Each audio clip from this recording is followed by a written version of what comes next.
Isabella Emilia. Pada kesempatan kali ini, kami akan menjelaskan mengenai Organizational Change and Development in Nokia.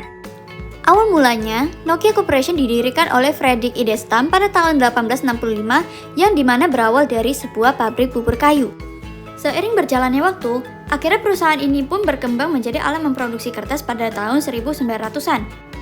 Hingga pada tahun 1930-an, Nokia pun mulai memanfaatkan pasokan listrik dengan memproduksi berbagai kabel. Hal ini pun berlangsung hingga pada tahun 1967. Nah, mulai pada tahun ini, Nokia Corporation pun dibagi menjadi 4 unit, yaitu kehutanan, kabel, karet, dan elektronik.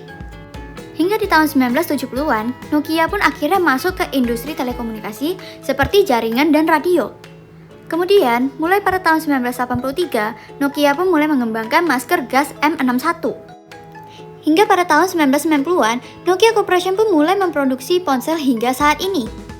Ponsel-ponsel ini merupakan hasil produksi dari Nokia Corporation dari tahun 1994 hingga 2011. Nokia juga memiliki masalah internal seperti kekurangan chip untuk ponsel, upgrade software yang tertunda atau bahkan dibatalkan, serta kelangkaan silikon. 3 hal ini tadi membuat Nokia tidak mampu bersaing dengan perusahaan lainnya.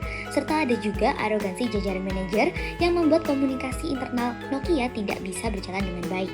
Selain masalah internal Nokia, Nokia juga memiliki external forces. Nokia mulai runtuh ketika pada tahun 2007 Apple memperkenalkan iPhone yang menawarkan teknologi serba bisa dalam satu genggaman tangan. Layar yang besar dan fitur touchscreen di iPhone 2G membuat orang lebih memilih Apple. Di tahun berikutnya, Apple kembali meluncurkan iPhone 3G dan ditambah lagi di tahun 2010, Google menciptakan sistem operasi Android. Hal ini membuat Nokia dianggap tidak dapat menandingi persaingan spesifikasi dan harga, tidak diterima dengan baik oleh pasar sehingga penggunanya menyusut.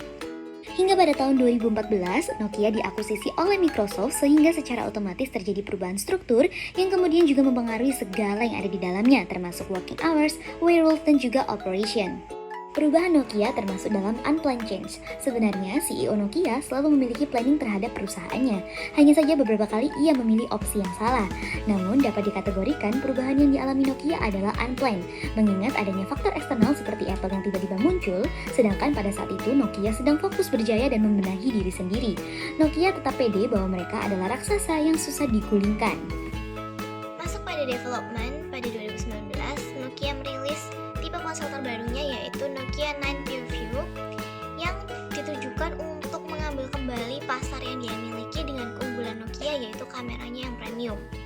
Pada 2020 dan 2021, Nokia terus merilis beberapa tipe ponsel lainnya yang dikembangkan seturut dengan apa yang menjadi perkembangan zaman saat ini.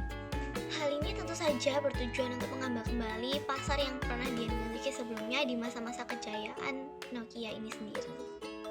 Hasil akhir dari Nokia saat ini adalah Nokia berhasil kembali eksis dan mengikuti perkembangan zaman yang ada. Meskipun masih banyak yang perlu dikembangkan, tapi Nokia bisa dinilai berhasil untuk berubah dan berkembang sampai saat ini. Sekian dari Nokia Change and Development.